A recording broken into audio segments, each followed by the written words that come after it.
Greetings of the day to all my dear students. I hope that you all are in good health.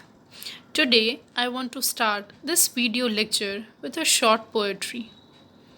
That little voice. Do you hear that little voice? That little voice, the one inside your head.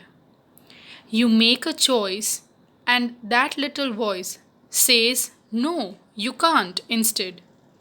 So, silence that little voice, and show it who is the boss. Don't let that little voice, be the masters of the opportunities lost. With this poetry, I, Shreya Jadhav, welcome you all to my e-learning channel. And today we are going to do with English Grade 10, Poem 9, The Tale of the Custard Dragon, written by Ogden Nash. So, now we'll start with the introduction. About the poet. Frederick Ogden Nash was born on August 19, 1902, and died May 19, 1971, was an American poet, well known for his light verse, of which he wrote over 500 pieces. With his unconventional rhyming scheme, he was declared the country's best known producer of humorous poetry. Introduction for answer. Dear students, you all know that introduction plays a very important role whenever you write down your answer. So whenever you start your answer with introduction. So that creates a good impact. So over here we have poem's name, The Tale of the Custard Dragon, poet's name, Ogden Nash, genre, poetry, summary. The poet Ogden Nash has penned an imaginative poem about a girl named Belinda who lived in a white house with her pets, a black kitten, a gray mouse, yellow dog, a dragon. They also had a red wagon for traveling. So now we shall go through the summary of the poem.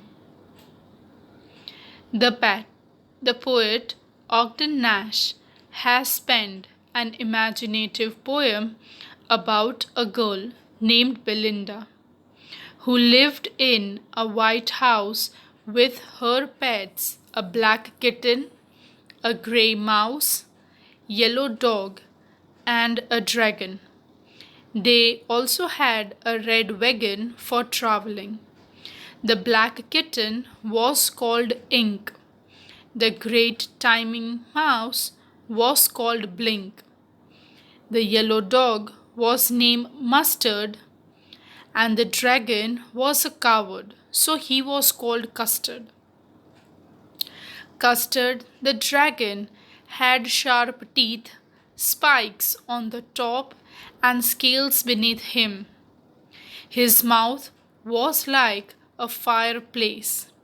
He had a nose resembling to a chimney, and he had dagger-like toes. Belinda was herself as brave as a barrel full of beers. Ink and Blink could chase lions down the stairs, and Mustard was as brave as a tiger. But Custard was cowardly. He preferred to be in a cage that would keep him safe. Belinda and her other pets made fun of Custard by being cowardly. Belinda tickled him. Ink, Blink, Mustard ironically compared him with Percival. When Custard wanted to be put in the cage, Belinda and her other pets giggled a lot, and Ink and Mustard rudely asked him how old he was, as he was scared of everything. Once Belinda and her pets heard an unpleasant sound. Mustard sensed the trouble and he started growling. Ink and Belinda cried out as they saw Pirate climbing into their house through their window. The pirate had guns in both hands and a bright enough between his teeth. He had a black beard and a wooden leg. The pirate had really come with no good intentions. Belinda was so afraid that she cried out loudly for help. Mustard ran away. Ink went and hid in the basement, and Blink went into a mouse hole. Custard was the only one who remained with Belinda, and he jumped up and started snorting like an engine in anger at the pirate. Then he beat his tail against the floor, and it sounded like the metal chains being banged on a dungeon. At last he charged towards the pirate like a robin would at worm to eat it. The pirate was shocked on seeing Custard that he took a drink from his bottle. He then fired 2 shots at Custard from his pistol, but the bullets didn't hit Custard, and the dragon finished him up by gobbling him up totally. Belinda was so happy with Custard that she gave him a hug, and Mustard lifted him. Both approved of him. Nobody thought about the pirate who was gobbled up by the dragon. Ink and Blink started dancing in happy mood. However, Mustard, the little dog, confessed that he would have been twice as brave if he hadn't been angry. Ink and Blink said that they would have been 3 times as brave. Custard agreed that everyone was braver than him. All was normal again with Bed and her pets. They lived in the White House and used their red wagon. Ink, Blink, and Mustard still appeared to be braver, and Custard was still cowered long for a safe cage. So, dear students, this was all about the explanation and the summary of the poetry in short. In the previous video lectures, we have done the explanation of the poetry line by line. So now, let us move ahead for the figures of speech.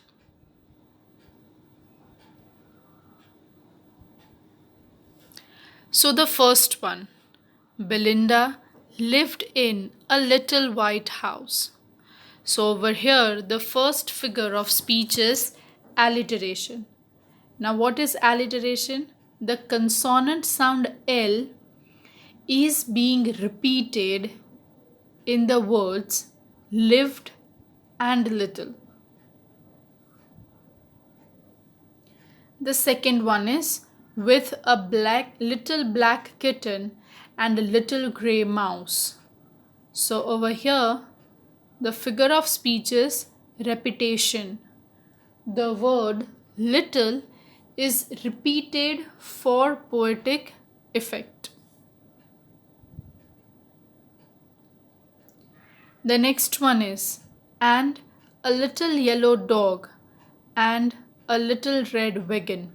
So over here, the figure of speech is repetition, that is the word little and is being repeated for poetic effect. The fourth one is and a trello little pet dragon. So over here, the first figure of speech is internal rhyme.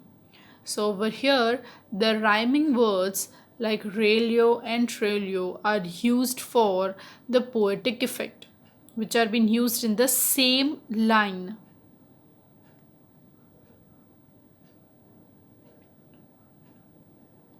The next one is oxymoron. That is, the opposite words pet and dragon are used together to convey a new meaning, that through Custard is a dragon, he is a pet.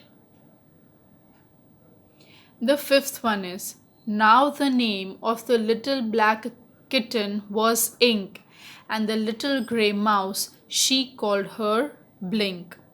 So over here, the first one is alliteration, that is the consonant sound N is being repeated in the words like now and name. The initials are being repeated. The next one is internal rhyme. So over here, the rhyming words ink and blink are used for poetic effect. The next one is repetition. The word the little is being repeated for the poetic effect. Sixth one is and the little yellow dog was sharp as mustard. So over here, the figure of speech would be simile, because there is a direct comparison between dog and mustard. The point of comparison is the yellow color and the sharpness of character. Next one is but. The dragon was a coward and she called him Custard. So over here, the first figure of speech would be alliteration, that would be the consonant sound C is repeated in the words like coward, called, and custard. The next one is internal rhyme. So over here, the rhyming words coward and custard, they both are rhyming within one single line, so that would be internal rhyme.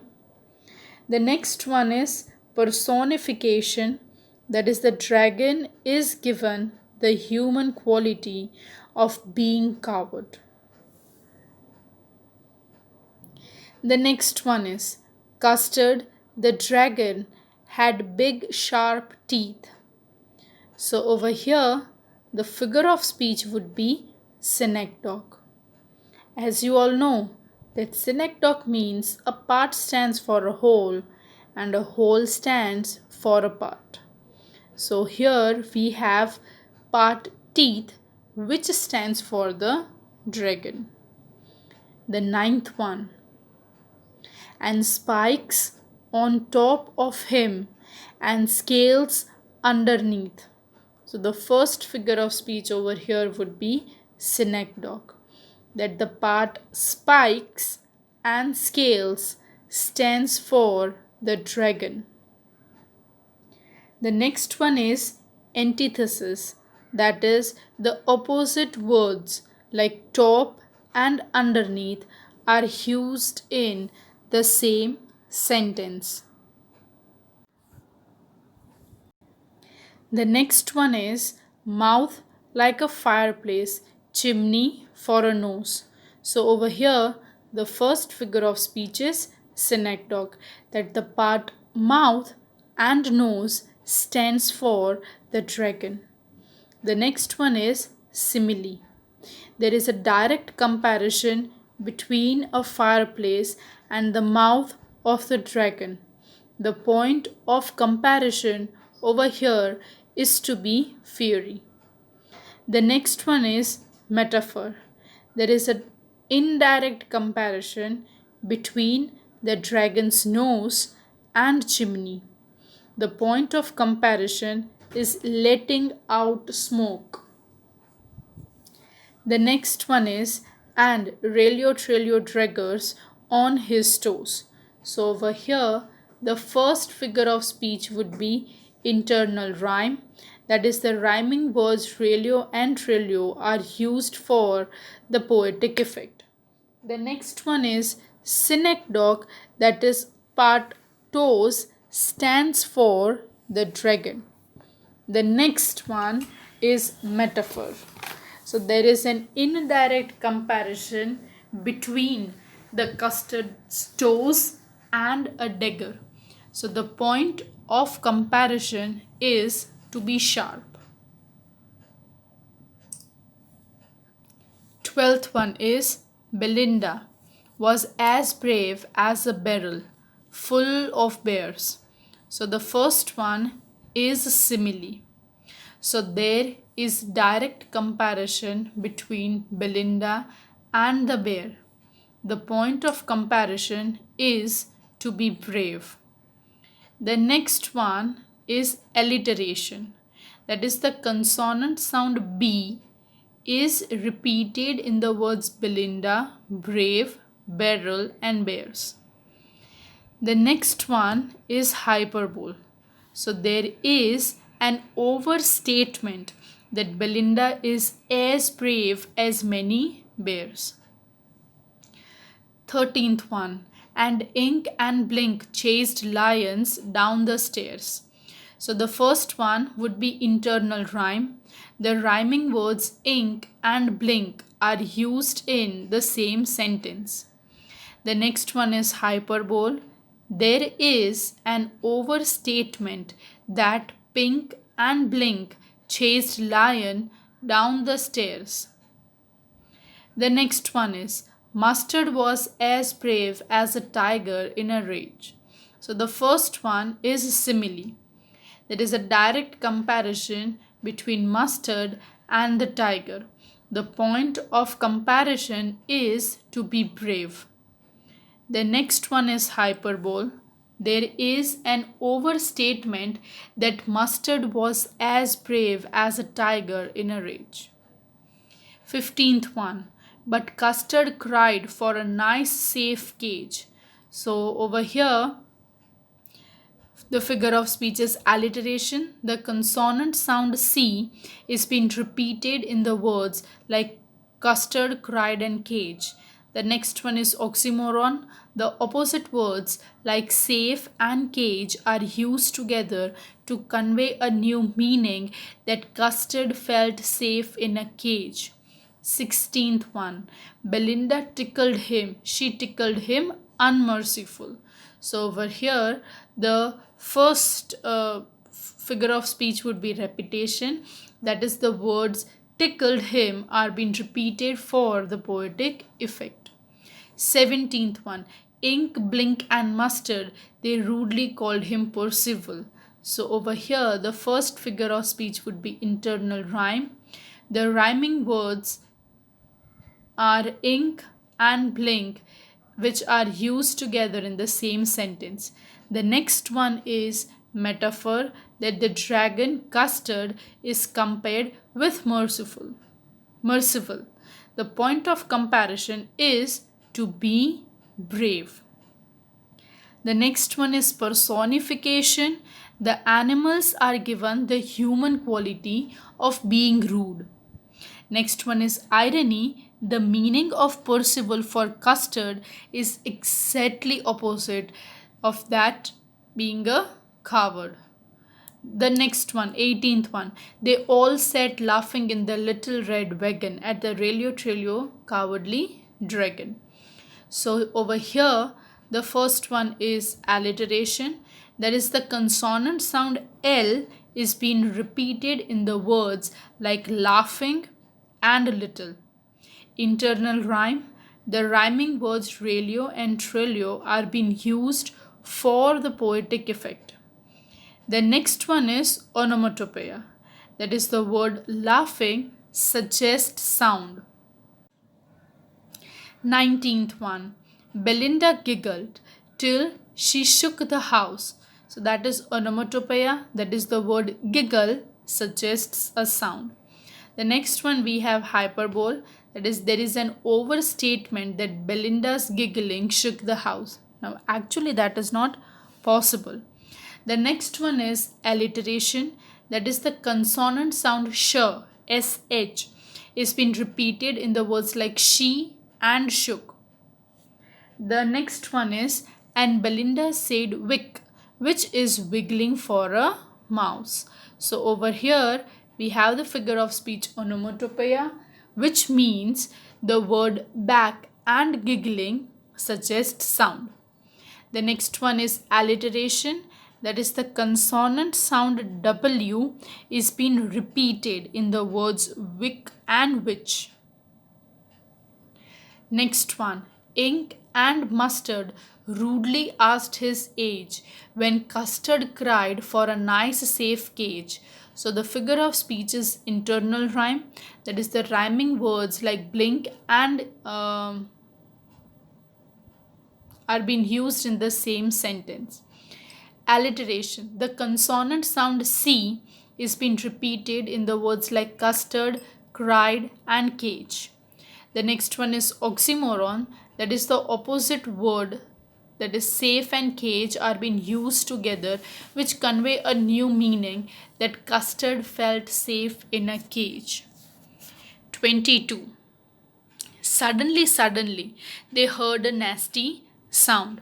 So over here, the first one is repetition, which is the word suddenly is being repeated for the poetic effect. The next one is alliteration. That is, the consonant sound S is being repeated in the words like suddenly and sound. The next one is transferred epithet. That is, the adjective nasty has been shifted from the pirate to the sound with which he is closely related. 23. And Mustard growled, and they all looked around. So the figure of speech is onomatopoeia. The word growled suggests sound. The next one is internal rhyme. That is, the rhyming words grow, old are all used for the poetic effect. Mouch, cried Ink, and oh, cried Belinda, for there was a pirate climbing in the window. So the first one is onomatopoeia. That is, the word meow suggests sound. The next one is exclamation, because an exclamatory form is used for the poetic effect. The next one is repetition, which is the word cried is being repeated for poetic effect. The next one is pistol in his left hand and pistol in his right. So the first one is repetition. That is, the word pistol in his hand is being repeated for the poetic effect. The next one is antithesis. That is, the opposite words left and right are used in the same sentence for the poetic effect. Next one is synecdoche. That is, the part hand stands for the pirate. 26th. And he held his teeth a cutlass bright. So the first one is synecdoche. The part stands for the pirate. Alliteration, because the consonant sound H is being repeated in the words like he, held and his. Next one is anastrophe, as there is an inversion in the construction of the sentence for the poetic effect. 27th. His beard was black, one leg was of wood. Synecdoche, a part, beard and leg stands for the pirate. The next one is alliteration. The consonant sound B is being repeated in the words like beard and black, and the sound of W in the words like was and would. The next one is metonymy. The word would represent a false leg. 28. It was clear that the pirate meant no good. So the next one is litotes, that is a negation is used to convey an affirmative meaning that pirate meant to do something bad. 29. Belinda paled and cried, help, help. Repetition. The word help is being repeated for poetic effect. Next one is onomatopoeia, that is the word cried suggests sound. The next one is exclamation. An exclamatory form is used for the poetic effect. 30. But Mustard fled with a terrified yelp. So over here, the first one is onomatopoeia. The word yelp suggests sound. The next one is transferred epithet, that is the adjective terrified has been transferred from the dog to its yelp. 31st, ink trickled down the bottom of the household. The first one is tautology, that is unnecessary use of words like down and bottom which suggest the same meaning but they are being used together. 32. And little mouse blink strategically household. So over here the first one would be metonymy, that is the word mouse holds and represents hiding in a cave like place. 33. But he jumped, Custard snorting like an engine. So the first one is simile. There is a direct comparison between Custard and engine, and the point of comparison is to not loudly. The next one is onomatopoeia. Over here the word snorting suggests sound.